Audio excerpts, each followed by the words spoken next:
Dear students, in previous lectures I have mentioned how microbes, once they have the chemical reaction going, how they tap into that energy and convert it into ATP and then use that ATP for sustenance and growth. The question that arises is, how do microbes tap into the chemicals that are available around them and the energy sources that are available either in form of light or in form of chemicals to convert into biomolecules that they can use. So today we are going to talk about phototrophs, autotrophs, chemolithotrophs, and get a generic overview of what their importance is there in life and in different kinds of ecosystems, and understand better what are the mechanisms that allow them to use these resources that are present in their environment. So first of all, we will start today by phototrophs, phototrophy. So as you can notice in this slide, we have two kinds of phototrophy: oxygenic photosynthesis and anoxygenic photosynthesis. Now in oxygenic photosynthesis, carbon dioxide is utilized with water and light energy converted into glucose, oxygen and water. Perhaps this is what you have studied in your primary science also. In anoxic photosynthesis, we have carbon dioxide and then there is some sort of electron donor, usually not oxygen because this is anoxygenic. Then there is light source and carbohydrate and water is formed. Now this electron donor can be H2S, hydrogen or some other electron donor, and even water. Now let's take another look at oxygenic and anoxygenic photosynthesis. So if we classify all prokaryotic phototrophs into two broad groups, one being the oxygenic phototrophs and anoxygenic phototrophs and oxygenic phototrophs, then we notice that there are three important integrals for any of these kinds of phototrophs. First, they need a reducing source, something that is getting oxidized and thus is giving them electrons, and then they need a carbon source for making biomass, their biomolecules, and they need energy source for driving the synthesis of biomolecules and also the energy for daily sustenance. So as we know, the name suggests phototroph, so the source of energy for converting ADP to ATP in case of both oxygenic and anoxygenic phototrophs would be light source. So this light excites the ADP, allows it to phosphorylate, and then it forms ATP. The ATP is energy rich molecule, so it can drive many biochemical reactions. One of them is converting carbon dioxide into glucose or other forms of organic compounds necessary for life. Now ATP is not only used for this, it is used for other processes as well, but this is the most relevant aspect of ATP utilization when it comes to trophy or the way microbes eat food. Now now carbon dioxide to become food or biomolecule, it requires energy source, well and good, but it also requires some electron source, and thus we have this reducing ability where water turns into oxygen in case of oxygenic phototrophy and supplies electrons to carbon dioxide. Now this is a very complex process, but this is a highly simplified picture of what happens in oxygenic phototrophy. So when you studied in your primary school that photosynthesis is water plus carbon dioxide plus light converting into food, yes, that is correct, and this is their interrelationship. Now let's take a look at the anoxygenic phototrophs. Now anoxygenic phototrophs have similar requirements of something that will supply them electrons. They require something that will give them carbon source to make their biomolecules, and they require a source of energy. And as the name suggests, these are phototrophs, thus the source of energy would be light. Similar thing, ADP turns into ATP. Now the very important question that you should ask now is, okay, we know that ADP turns into ATP through proton motive force that is generated by tapping into the energy of chemical reaction in the previous lecture for organotrophs and chemolithotrophs. What's happening here? The light is falling directly on the cellular membrane. How can it tap the light? For this, my dear students, these phototrophs have specialized either cell or the cell organelles in case of plants, and where they store particular pigments such as chlorophyll or carotenoids which tap into this energy, and we will very briefly go through them in subsequent slides. So this ADP is tapped into ATP carbon dioxide is turned into food very similarly to oxygenic phototrophs. However, in case of the compound that will supply electron, here we might have something like H2S or even hydrogen. Now, hydrogen is a very good supplier of electrons, it loves to become water. And thus H2S becomes sulfur, becomes sulfate. Now, it has supplied lot of electrons. Here if you notice, sulfur was in, it had -2 electrons additional on it, here it has 0, and here it has a scarcity of 6 electrons. The sulfur has given away 8 electrons. Thus, it is a very good source of electrons. Alrighty, so this is anoxygenic phototrophy for you, and this is oxygenic phototrophy. Now, let us look at anoxygenic photosynthesis or phototrophy in slight more detail. Now, when it is anoxygenic, we do not have oxygen, so we do not have a very good electron acceptor, or in its reduced form a very good electron donor available for us. And thus, we have an additional challenge, which is that we need to ensure that the oxidized form of ATP and NADH have the potential that they have is less than or it matches the potential of the proteins that we have, so that our protein can reduce them. That is what we want our proteins to reduce them, and thus ATP and NADH should have just the perfect potential compared to our protein, in this case quinone. In case of, we are talking about 3 different bacteria here, purple bacteria, green sulfur bacteria and heliobacteria. In case of purple bacteria, unfortunately the potential of its primary protein P870 is lower than that of NAD plus, and thus this can't reduce NAD plus to NADH and thus give it energy, and therefore it requires activation by light, and once light has hit P870 it gets excited and makes P870 star. Now, excited P870 is a very strong donor of electron, and thus it undergoes a series of biochemical reaction and it finally reduces NAD plus to NADH. And this part where it gives away the electron, it is called as reverse electron flow. It requires this. So, here notice it is at 0 potential, NADH is at -0.25, and thus we notice that the electron should flow in this direction, but purple bacteria has to catalyze this reverse electron flow, and no other kind of bacteria which is phototrophic needs to do this except for purple bacteria, and therefore so purple bacteria does this, and then it undergoing a series of other biochemical reaction, P870 comes back to its ground state. Now, this is not the case with green sulfur bacteria and heliobacteria. For each of them the electron flows in the right direction, it does not need to go in a reverse direction. Now, with either of the bacteria, the overall picture is that their primary protein gets excited, and then as it comes back to its ground state, it releases energy, and somewhere during the process of releasing energy it produces compounds that will reduce ADP or NADH, NAD plus, and produce the energy rich compounds in the cell.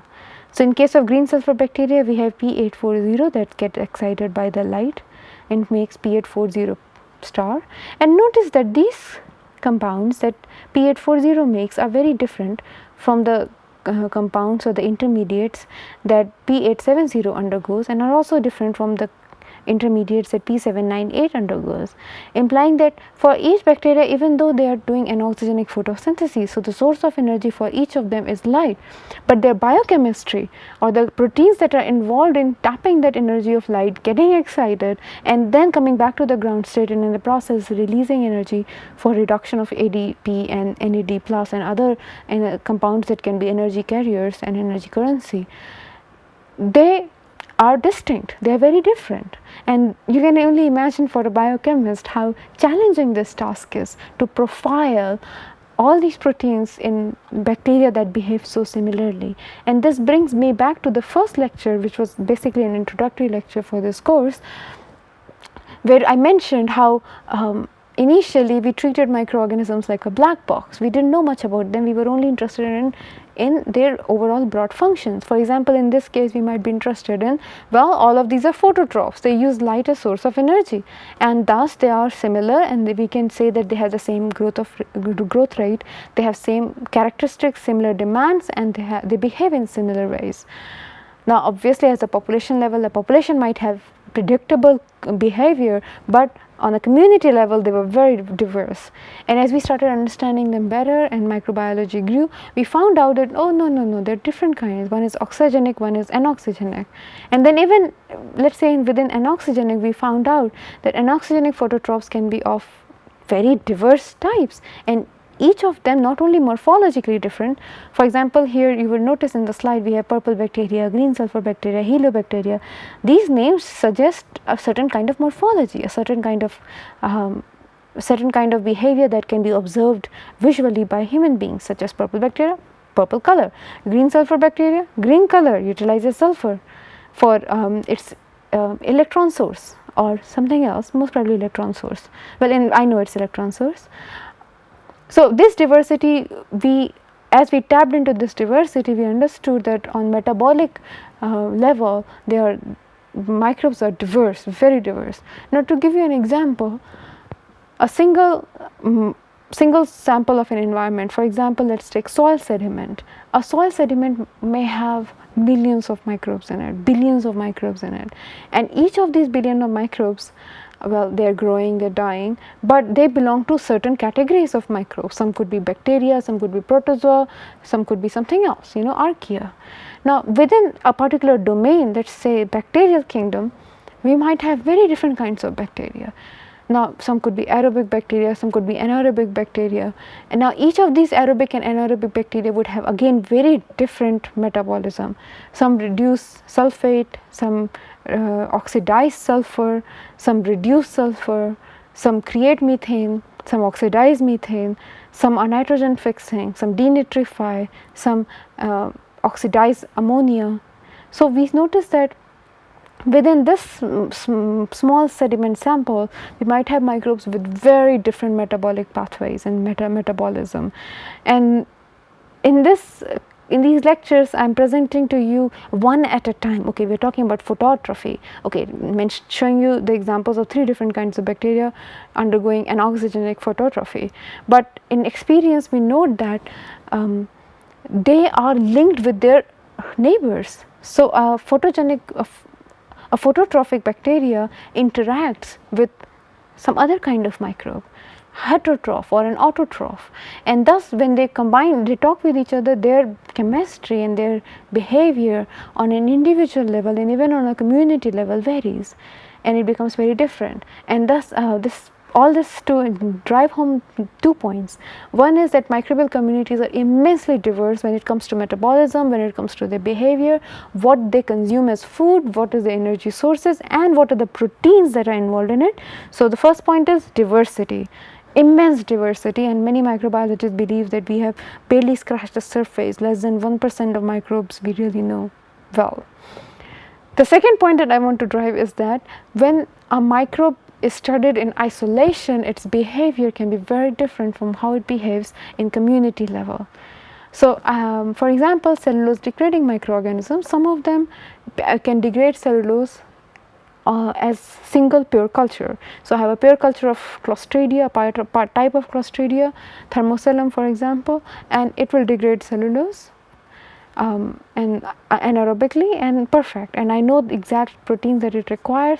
I know the cellulosome structure for this Clostridia, but I put the same microbe in an environment and things change. Now, there are other cellulose degraders that are competing for the daughter products that after breaking down cellulose into cellulobiomes or even further into glucose monomers. So, now we notice what we studied in isolated culture is different from what we will expect in an environmental sample, and thus, but at the same time, it is very important to understand what is happening for an isolated culture, because that is our foundation. What microbe can do alone is the foundation on which we build our understanding of what the same microbe will do in an environment. Alrighty, so let us move ahead.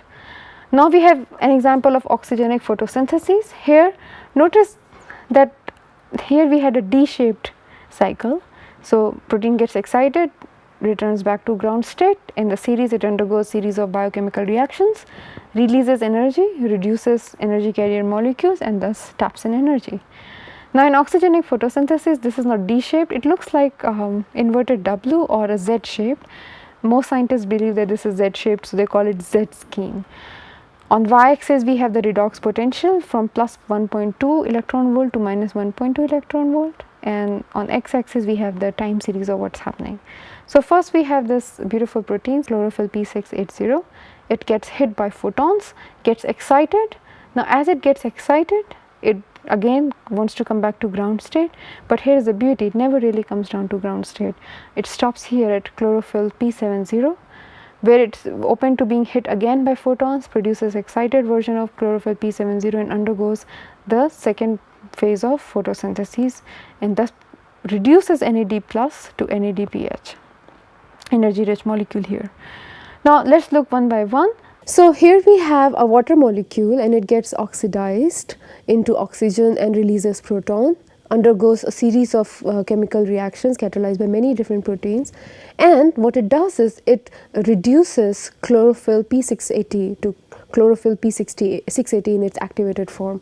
Now it is very important to note that chlorophyll P680 is a very good electron acceptor, but once it gets to higher energy state and has an extra electron, now this is a very good electron donor and it wants to get rid of its electron. And very good electron acceptor gets excited, now it is ready to get rid of its electron, and as it is trying to get rid of its electron, it undergoes this series of biochemical reaction, and here we have a cyclic electron flow which actually generates the proton motive force, which is our food for making ATP, as we studied earlier in the previous lecture, and then it comes back to this chlorophyll P70 state, 700 state, and then in photosystem 1 we have another series of biochemical reaction which reduce NAD plus. This overall is referred to as Z scheme. Now let us look at autotrophic pathway. Now the beauty of autotrophic pathway is that they will actually use carbon dioxide and convert it into glucose. Now this is Calvin cycle, which is very popular in popularism, which is a fundamental understanding that we have of autotrophy in microbes, and this was one of the first biochemical cycle that we completed and we understood really well when it came to autotrophy. So the way it starts, first step is carbon fixation. So carbon fixation means sequestering carbon from wherever, atmosphere or wherever we are, water. 3 molecules of, in this this particular diagram that I have here is actually half of what most of the standard Calvin cycle diagrams will show you. So in most standard you will have 6 molecules of carbon dioxide coming. It is completely accurate, but just the numbers are halved. So don't worry, don't be surprised if somewhere else you see 6 molecules of carbon dioxide entering Calvin cycle. It is exactly the same except that everything becomes twice.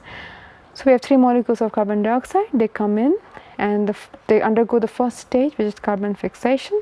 They make 6 molecules, 6 carbon molecules, 6 molecules of this particular compound, and then they consume 6 ATP. This is important, this is the step of energy input. So Calvin cycle, we are trying to tap carbon dioxide and make glucose out of it, we need energy. So this is where ATP is consumed in a good quantity, and once it has been consumed in a good quantity, the next step is reduction. So it gets reduced, and in this process it consumes NADPH. So NADPH gets oxidized and our biochemicals here get reduced. Remember, redox reaction, one thing gets oxidized, other gets reduced. They are twins, they can't be separated. Okay, now we have this 6 molecules of G3P. Now one of them is converted directly into glucose. Note here it says half molecule, but if you multiply everything by 2, this will be 1 molecule of glucose. There is no sense when we say half molecule of glucose, this is just stoichiometric coefficients. Anyway, so the rest of them, 5 molecules of G3P, proceed forward and they undergo the third stage, which is regeneration of starting molecule. So we want to regenerate the starting rubisco molecule. So here we have generation of 3 molecules of ribulose 1,5 biphosphate, which have phosphate attached in first carbon and in the 5th carbon. And then after this step, rubisco is regenerated, and the whole point of Calvin cycle is continual regeneration of rubisco, which is then in position to accept 3 molecules of carbon dioxide. Note, rubisco is a very big enzyme, of which ribulose 1,5 biphosphate is only a portion of it. And once it is regenerated and it has accepted 3 molecules or 6 molecules of carbon dioxide for a full Calvin cycle, then it undergoes Calvin cycle again, and glucose is continually regenerated. And thus we note that the cycle is complete. Now note here, we had 3 molecules of carbon dioxide coming in, and we have half of glucose molecule going on. So in a complete carbon cycle, we'll have 6 molecules of carbon dioxide coming in and 6 leaving, and then Rubisco is regenerated. And at a first glance, it might see that even Rubisco can be broken down into 2 carbon molecules, 2 glucose molecules, but no, it's a catalyst. It's very important for it to continue the carbon cycle. This is autotrophic pathway of how carbon dioxide is converted into glucose molecule.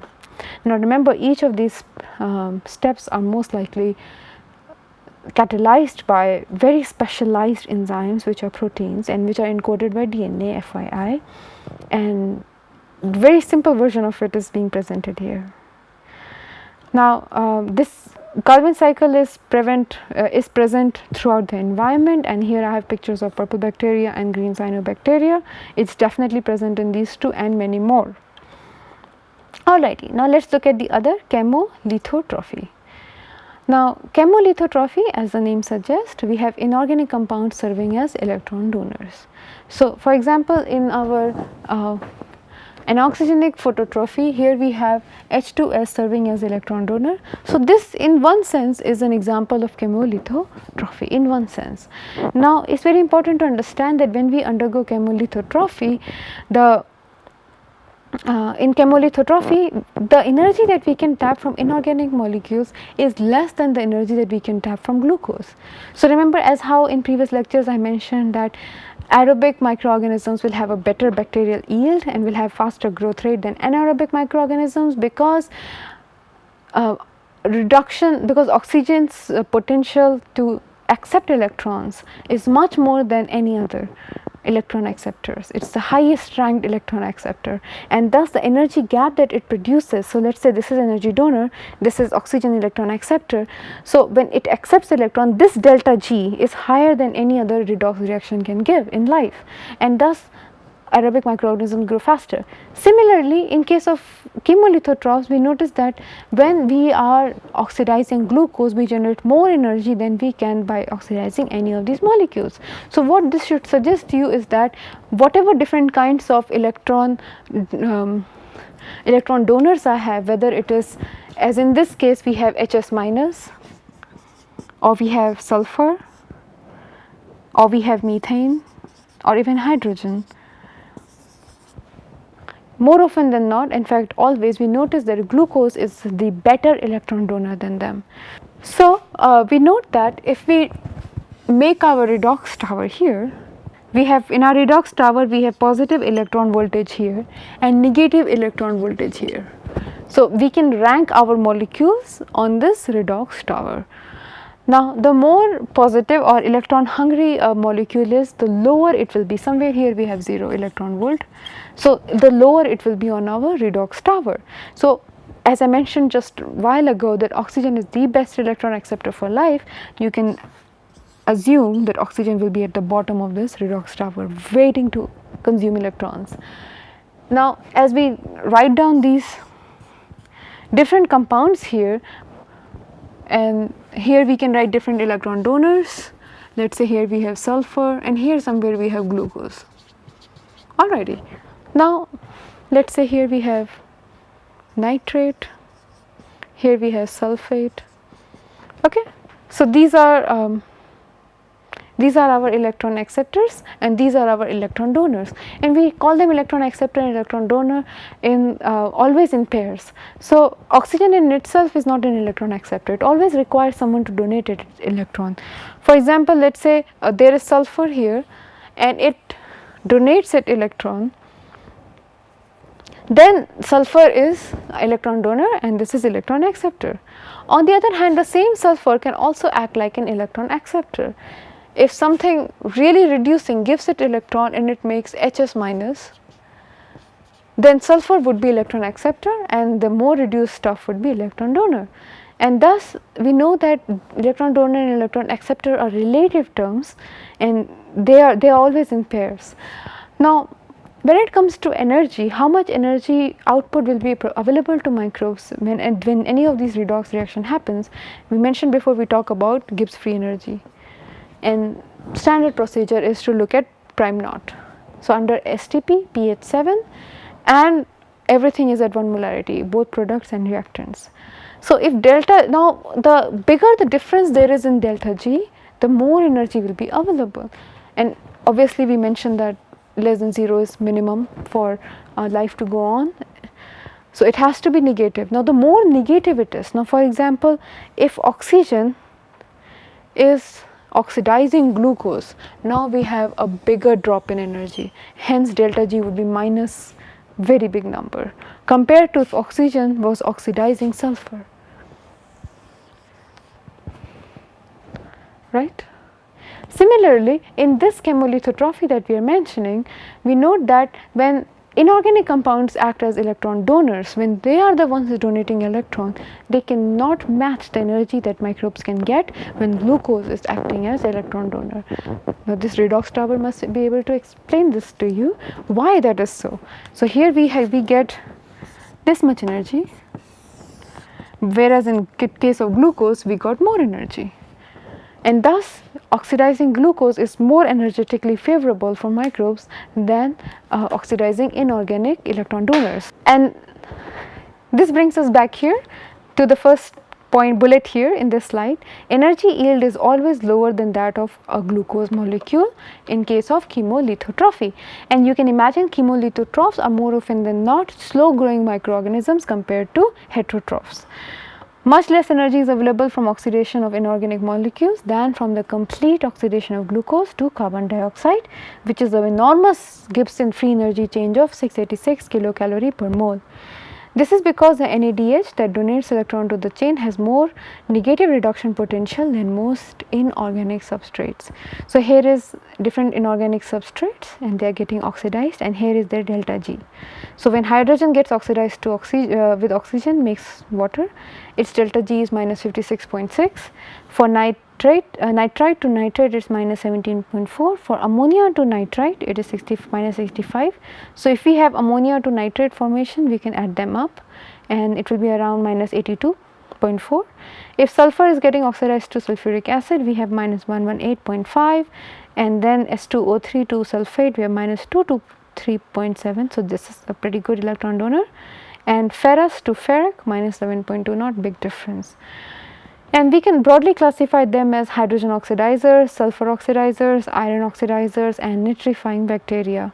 So hydrogen oxidizers are most efficient, okay. They utilize this enzyme called hydrogenase, which may or may not donate electron to NAD+.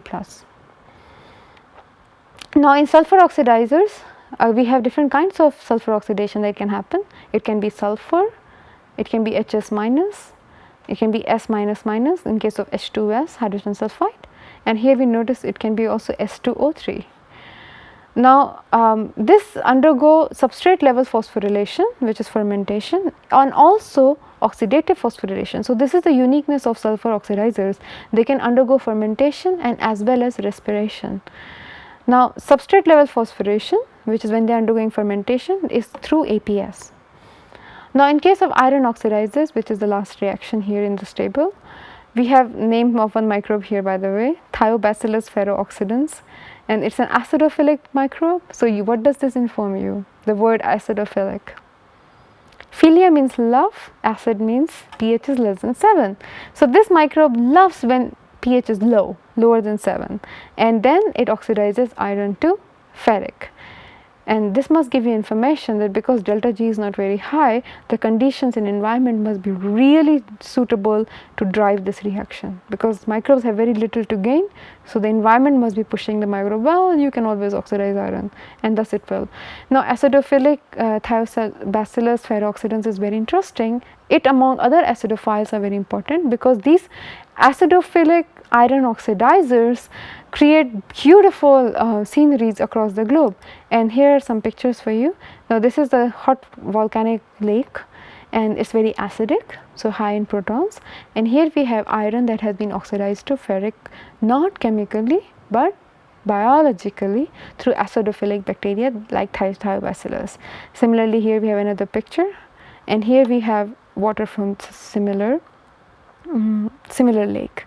Now dear students, if you have I encourage you to go ahead and look up on internet something called as blood falls in Antarctica. So in Antarctica we have blood falls where it looks like a waterfall but red in color, and it looks really beautiful, and I'll show you pictures in the next lecture. And that is iron oxidizing bacteria at work, and it's really beautiful. Not only are they acidophilic but they're also thermophilic, and the microbiology and the chemistry of these blood falls in poles are still being investigated. So this is the real challenge and beauty of microbiology, especially in environment, is that we are still investigating them. We are still exploring the frontiers of applied environmental microbiology, and as we will go towards the end of the lectures, and I'll be talking to you about different microbiological tools we have with us. I'll also share about different latest research that is happening at this time, and I hope that will inspire you more to understand this topic. Alrighty. Acid mine drainage if pyrite is exposed to oxygen and water. Now what is acid mine drainage? This is a real environmental problem. So as the name suggests, we have mine. So wherever there is excessive mining happening. Now in mining what happens is that elements such as metals in general, which are not exposed to oxygen usually and are in their reduced form underneath, when they are mined out, oxygen seeps into their pores, they are exposed to oxygen, and then they are oxidized to ferric. And this is what, when pyrite is exposed to O2 and water. So pyrite is what? Fe2S, highly reduced form of iron, and now it is being oxidized to ferric. Ferric is soluble in water, and thus we get water that is contaminated with the high amounts of iron. This is not only a problem with iron, but it's also a big problem with other things. For example, sulfide gets oxidized to sulfate and produces sulfuric acid, sulfurous acid, which are not good for our health and which acidify our water, and that's why it's called acid mine drainage. Drainage because any water that flows through these mines or any river or underground stream that has anything to do with these mines will dissolve these oxidized metals. So some metals in their oxidized states are more soluble than in their reduced states, such as iron and uranium, and thus in these mines that have that are upstream to any water body, surface water body or groundwater body, their pH usually falls, they are very colorful, and they are very dangerous for human health. This is a major problem across the globe wherever we have mining, be it USA, be it India. In US they are doing really good job about trying to mitigate it, but in India we are still working on it. Then we have circumneutral Gallonella ferruginea, which oxidizes iron to ferric. Then we have nitrifying bacteria, and we will go a little bit more in detail about what nitrification processes are, what are their names. Briefly, when ammonia gets oxidized to nitrite, it's called ammonia oxidation. When nitrite turns into nitrate, they are nitrate oxidizers, and when ammonia goes to nitrate, it's called nitrification. So let's look at nitrification and Anamox cycle. This is a picture, actually a diagram from a very famous paper in applied environmental microbiology, and let's look at the nitrogen cycle as described here. So Anamox, let's start with the one in middle. Anamox is a recently discovered feature of nitrogen cycle. Earlier people didn't know it existed, they didn't know it was possible to bypass the circle and jump directly from ammonia to nitrogen. Yeah. So this is anaerobic ammonia oxidation. Now why nitrogen, why not nitrite and nitrate and other highly oxidized forms of nitrogen? Because it's anaerobic, and actually Anamox stands for anaerobic ammonia oxidation. So ammonia directly is oxidized to nitrogen anaerobically. The other way, the longer path that people understood better before was, well, ammonia can convert into organic ammonia by assimilation, and when organic matter decays by ammonification, it can give back ammonia. This ammonia can be aerobically undergo nitrification and thus convert into nitrate, which can again go to under denitrification and undergo ammonia. Now nitrate can undergo denitrification, make nitrite, which can again reduce to nitrogen depending on the environmental condition. Under extreme situation, nitrogen gets fixed into organic nitrogen ammonia directly, and this is called nitrogen fixation. Nitrogen fixation, there are primarily two routes. One is through thunder and lightning. So there is a lot of nitrogen present around us in our atmosphere, and in fact as you sit here and listen to this lecture, and as I am delivering this lecture, there is nitrogen all around us. Now when thunder or lightning strikes, There's tremendous amount of energy which directly converts nitrogen into ammonia. That is one route. The other route is nitrogen fixing bacteria, which play immense role in our agriculture. They form these little nodules in our root of nitrogen fixing microbial communities that exist in certain roots of plants such as legumes, and in this nitrogen fixation is catalyzed. So basically we have nitrate turning into nitrite. So this is denitrification. Nitrite can either turn into ammonia or it can turn into nitrogen. Nitrogen can be fixed into organic material as organic ammonia, which can be ammonia, which on decay can release ammonia, which happens a lot in wastewater treatment plant, and this is one of the important things that we regulate. And this ammonia can also be assimilated into organic matter. So we have one cycle here, and we have another cycle here, and this is a recent discovery, as I mentioned, ammonia directly turning into nitrogen, nitrite directly turning into nitrogen. It's called Anomox.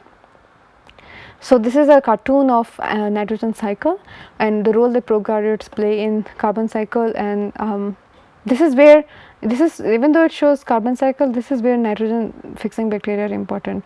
So in environment, again, carbon cycle, nitrogen cycle, water cycle, all of them are interlinked. They are not independently happening parallel to each other. So here somewhere in the pulses, in the legumes, in the root, they have nodules which fix nitrogen. Now, as I mentioned, that Anomox is a recent discovery. Similarly, ammonia oxidizing archaea are also a recent discovery.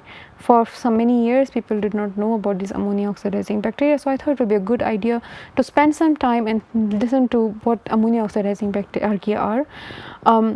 Archaea were initially considered as the extra. So most of the microbial processes, according to erstwhile scientific community, were driven by bacteria, but now we are recognizing that no, in certain cases archaea are more important. And in fact, the take home message of this particular poster by George Foote, K. Mung and Dan Wilson is that archaea are now recognized as a dominant organism in oxidation of ammonia. So oxidation of ammonia, especially anaerobically, Anomox archaea, and just archaea that oxidize ammonia, archaea might be the major drivers compared to bacteria. So there are bacteria also who do Anomox, there are archaea also who do Anomox, and we are noticing archaea drive most of it. And look here, this is a tree of life for an archaea, and we will go through this, what this table suggests late in subsequent lectures. For now, it's important for you to just understand that there's immense diversity in archaea. Now in this dendrogram table, each line represents a particular branch in this tree of life for archaea. The closer the two archaea are according to their genes in their genetic makeup, the closer they are on this dendrogram. So notice here we have four different kinds of archaea. We have Thaumarchaeota, orange, light blue Crenoarchaeota, yellow Coraarchaeota, and purple Euarchaeota. And with this, I will conclude this lecture and leave you with this, that in the next lecture we will be talking a lot about the immense diversity and the latest discoveries that have happened in microbiology. So now we were talking about metabolic diversity, phototrophs, autotrophs, chemolithotrophes, heterotrophs, chemorganotrophs, and so on and so forth. But now we will be talking about taxonomic diversity and noticing how microbes that even are perfectly similar in the metabolism are very different genetically, and thus are very different in their behavior characteristics, how they interact with the environment, how they influence the environment, and public health, us, very importantly. So that's all for today. Thank you very much.